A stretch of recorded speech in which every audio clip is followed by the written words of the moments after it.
Tapi saya bersyukur karena ilmu ini sudah pernah lewat di telinga kita, akhirnya sudah mulai ada tersimpan.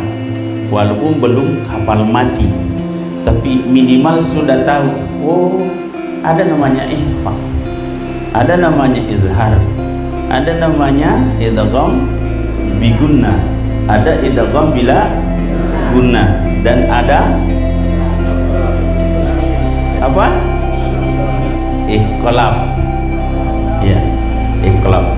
Ini hukum terkait dengan nun sukun dan mim, nun sukun dan tanwin. Ya, nanti ada hukum tersendiri dengan hukum mim sukun.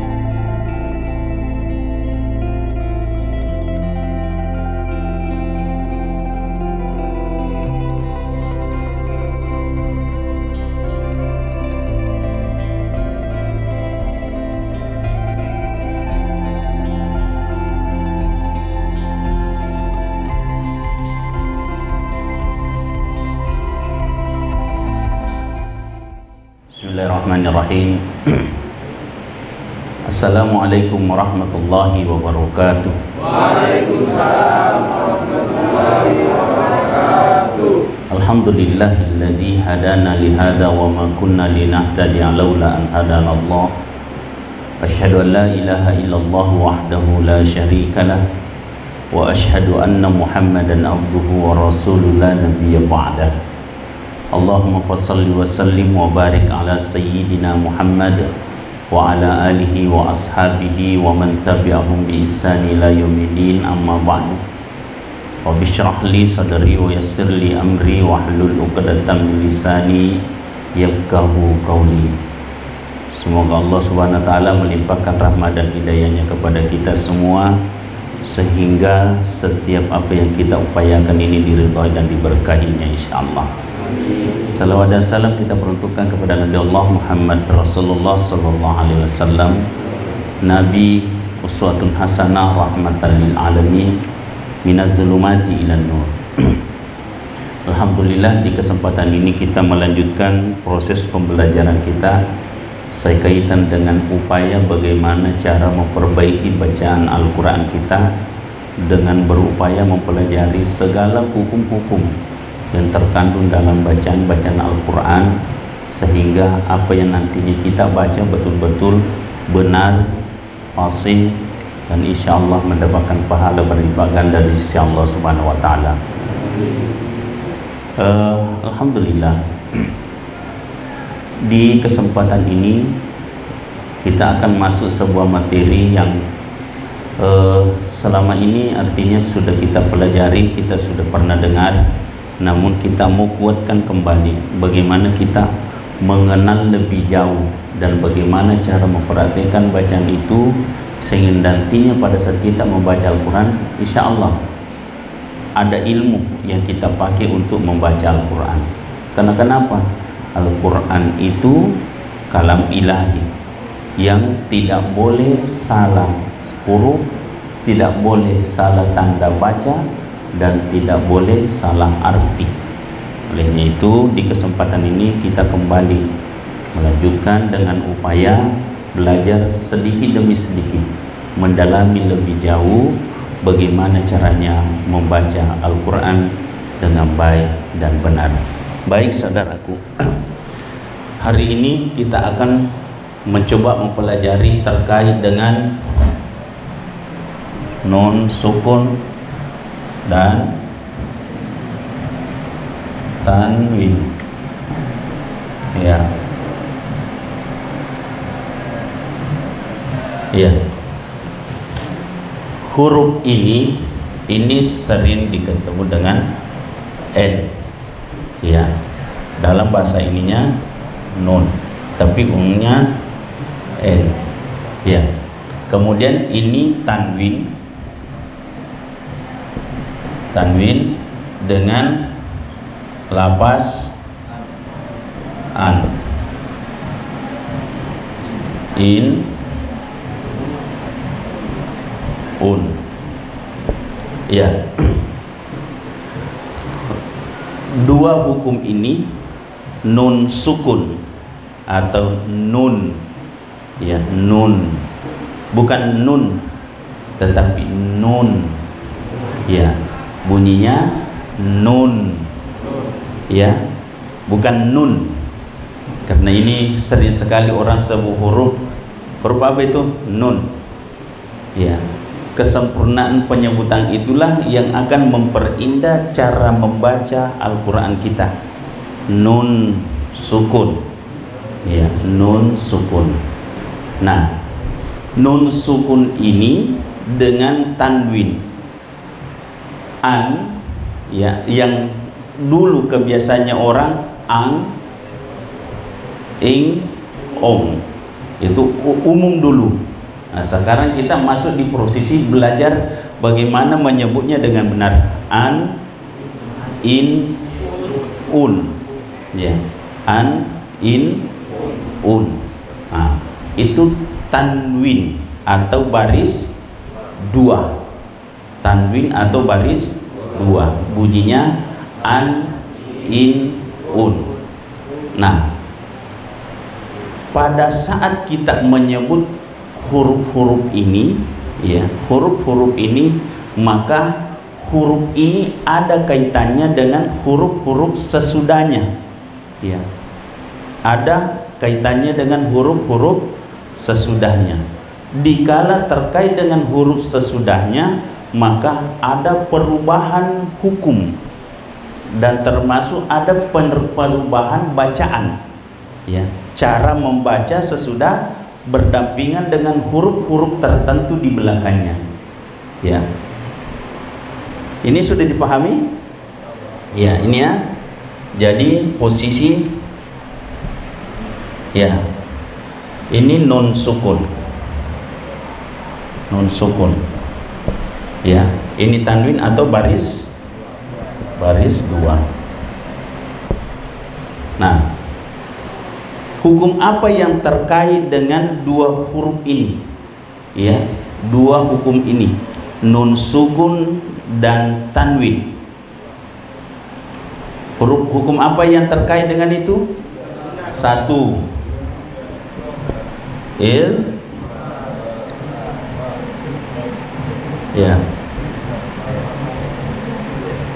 izhar, ya. Yang kedua, fa. Kemudian yang ketiga, idgham biguna. Keempat, idgham bila guna. Kelima, iqlab. Nah,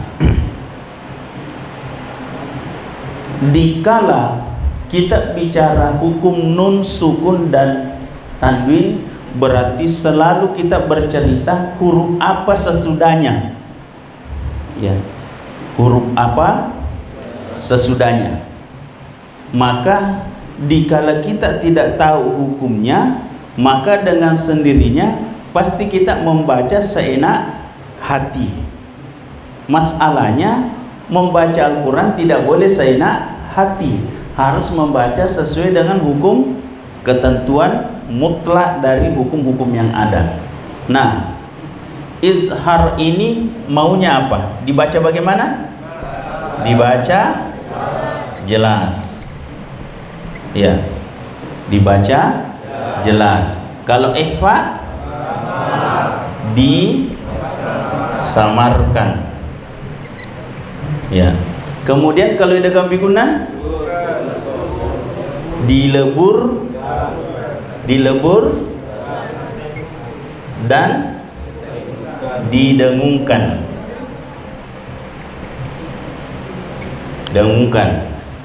Kalau bila guna, idgham bila guna, dilebur tak didengungkan, ya. Dilebur tidak didengungkan. Nah, kemudian iqlab, ya, nun sukun tanwin berubah berubah jadi mim. Kalau ketemu dengan ba, ketemu dengan ba. Nah, saya kembali tanya, kalau izhar di apa? Dibaca jelas. Kalau ikhfa dibaca samar. Kalau idgham biguna, idgham bilaguna, iqlab,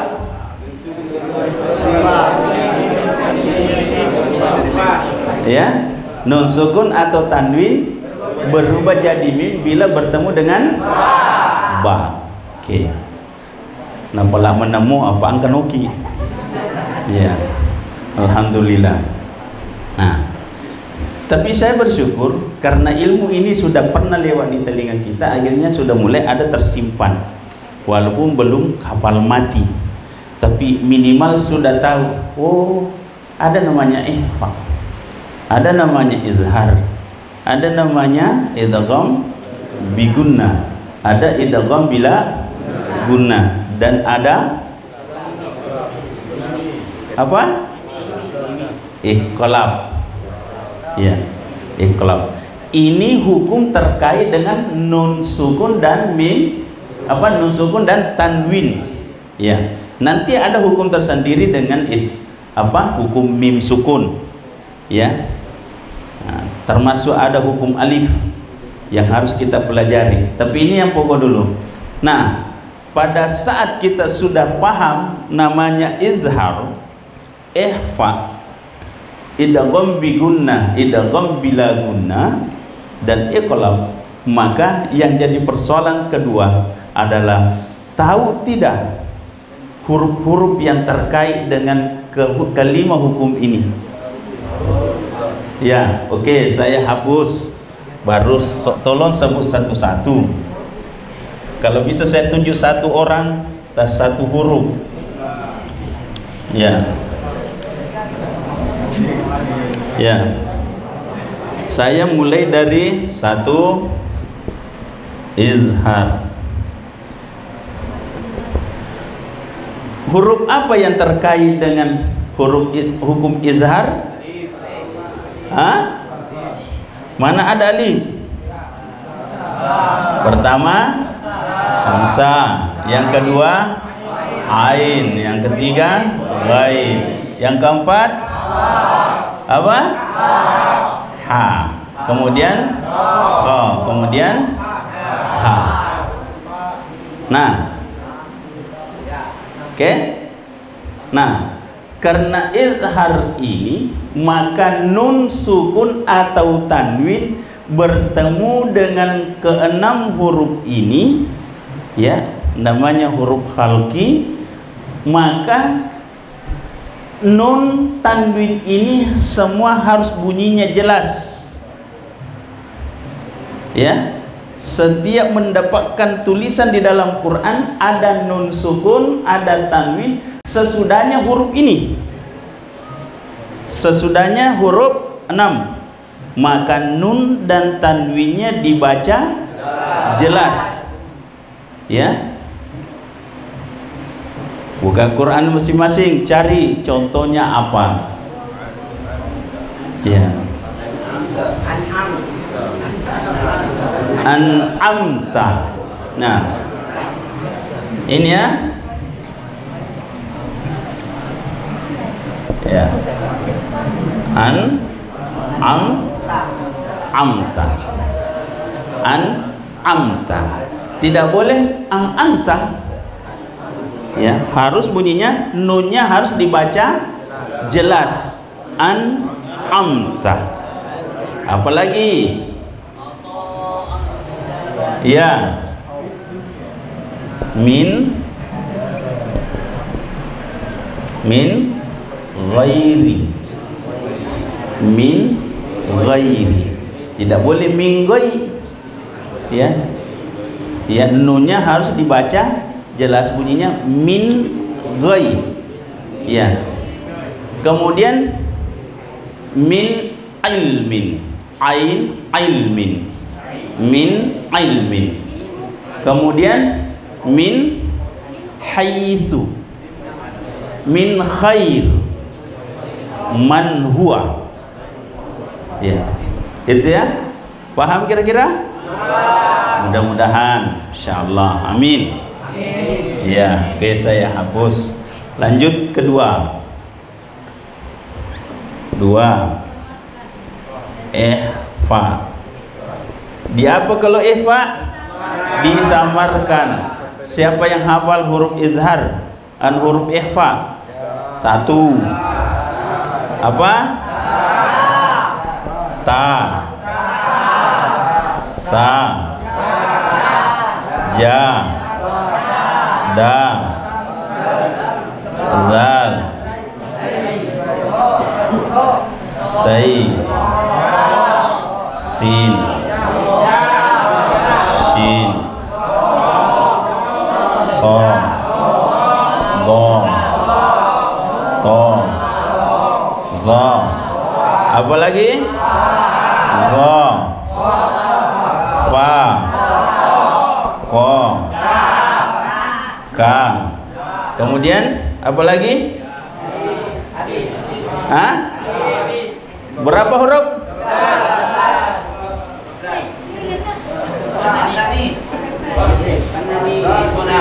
Hah? Siapa ya? Iya. Oke. Pak, karena ini dibaca jelas, ya, dibaca jelas. Nah, kalau ini dibaca samar. Nah, dibaca samar. Bagaimana cara mensamarkan huruf nun atau tanwin bila bertemu dengan huruf ta, ja? Kita mulai dari huruf ta dulu. Satu kata saja.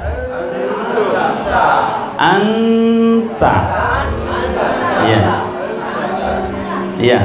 Anta. Kemudian anta. Jadi nunnya ini nun sukun ini atau tanwin ini di apa? Disamarkan. Samarkah kalau saya mengatakan anta?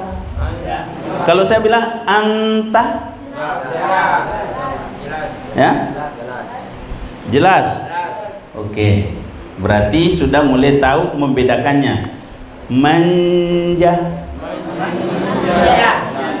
Apa artinya manja? Iya, manja.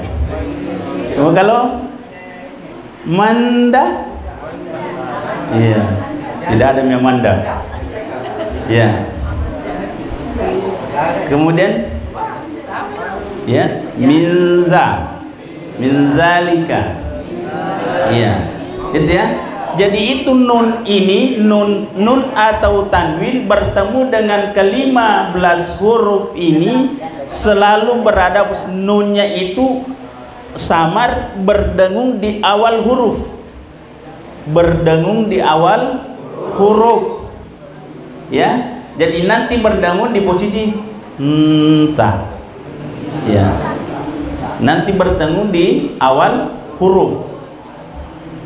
Ya. Oke, paham kira-kira? Oke, ya. Jadi ini 15 huruf ini itu menjadi syarat mutlak kita baca Al-Quran. Setiap mendapatkan huruf nun sukun atau tanda baris 2 bertemu dengan 15 huruf ini, dengan sendirinya nunnya dibaca samar, didengungkan 2 harakah di awal huruf di belakangnya. Nah, makanya salah satunya sering jadi persoalan di sini di posisi qaf dan ka. Angka, angko, ya, mangko, mangka, ya. Jadi nunnya itu langsung masuk ke huruf K. Jadi terdengar kayak ing, padahal bukan. Hanya karena masuk di huruf Q. Qaf. Jadi makanya angko, mangka. Ya, itu ya. Oke, paham tidak? Oke, insyaallah. Ya. Selanjutnya ketiga, idgham bi gunna. Ya. Di apa? Kan tadi saya sudah tulis tapi tidak ada min. Dilebur dan didengungkan. Huruf apa itu? Ya, waw, mim, nun, atau yauman. Bagaimana cara membunyikannya? Dilebur dan didengungkan. Maya. Itu kalau berdengung di mana bunyi? Di hidung atau di mulut atau di telinga?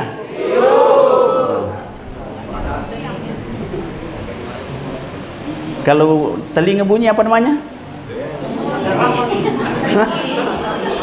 Hah? Kenapa kalau telinga bunyi? Berdenging. Oh, ya, berdengung juga. Tapi ya, kamu biasa bunyi di telinganya kan? Tapi bukan di situ. Ya, bukan di situ. Jadi makanya saya bilang di mana bunyi? Di hidung kah, di mulut kah, atau di telinga? Di hidung. Berarti kalau hidung, berarti setiap huruf ini bertemu dengan nun sukun bertemu dengan ya, waw, mim, nun, atau tanwin bertemu selalu didahului dengan posisi nun sukun atau tanwin, maka bunyinya pasti harus berdengung dan harus melebur. Maya harus ada di hidung. Maya, ya, ya. Kemudian miwah,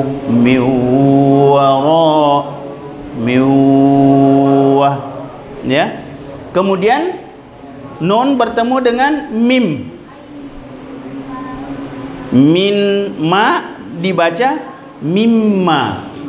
Mimma, min ma, nun sukun, min ma dibaca mimma.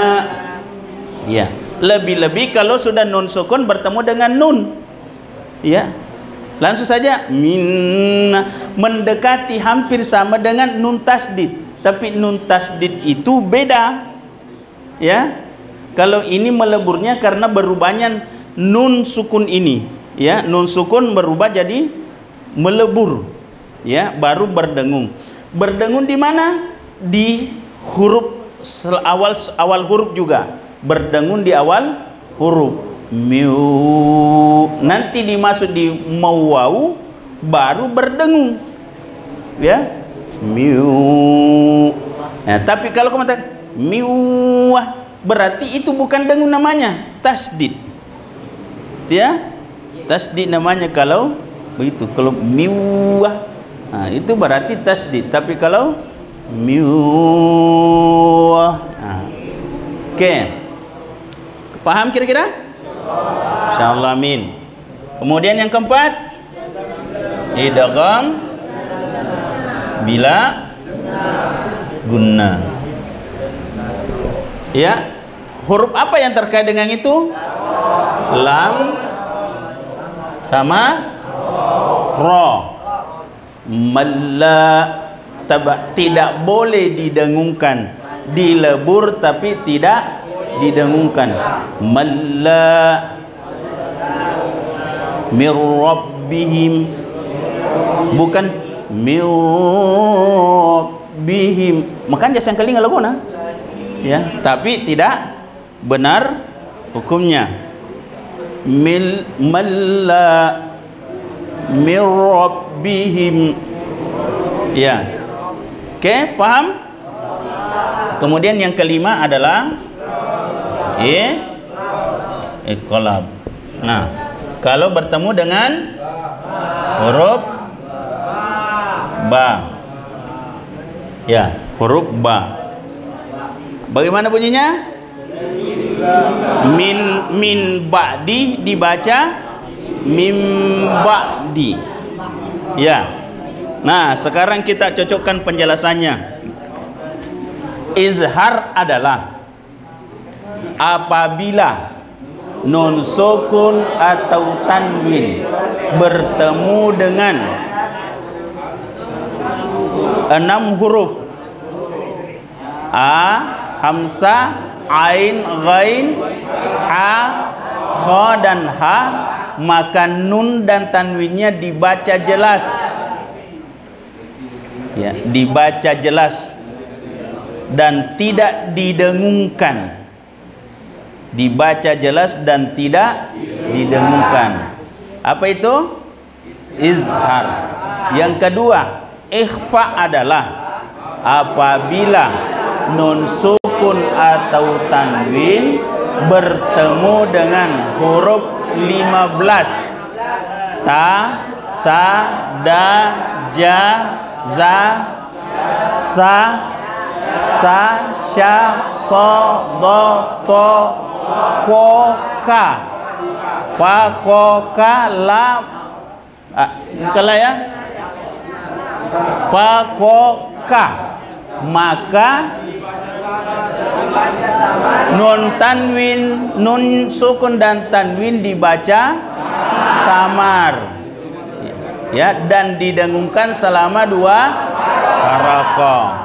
Kemudian idgham bigunna apabila nun sukun atau tanwin bertemu dengan huruf 4, yaitu ya, waw, mim dan nun, maka dibaca dilebur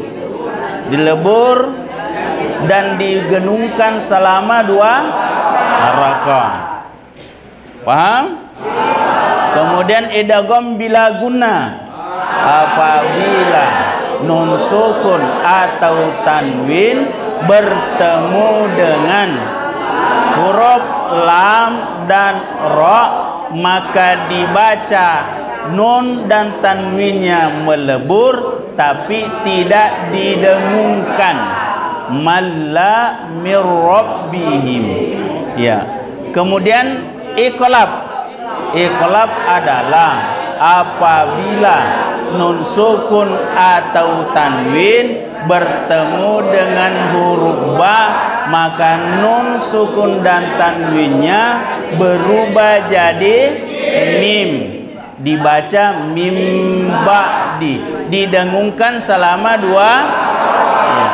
Insyaallah kalau ini hafal mati kemudian bisa memperhatikan dengan baik, maka yakini bacamu akan terasa indah dan tambah meresapi dan merasa tenang dikala membacanya. Insyaallah, amin ya rabbal alamin. Semoga Allah meridai dan Allah menitipkan ilmu ini di hati, di pikiran kita semua, sehingga tambah cinta dan berupaya membaca Al-Quran dengan baik dan benar. Insyaallah, amin ya rabbal alamin. Allahumma arhamna bil Quran, Allahumma adkhil jannah bi syafatil Quran. Assalamualaikum warahmatullahi wabarakatuh.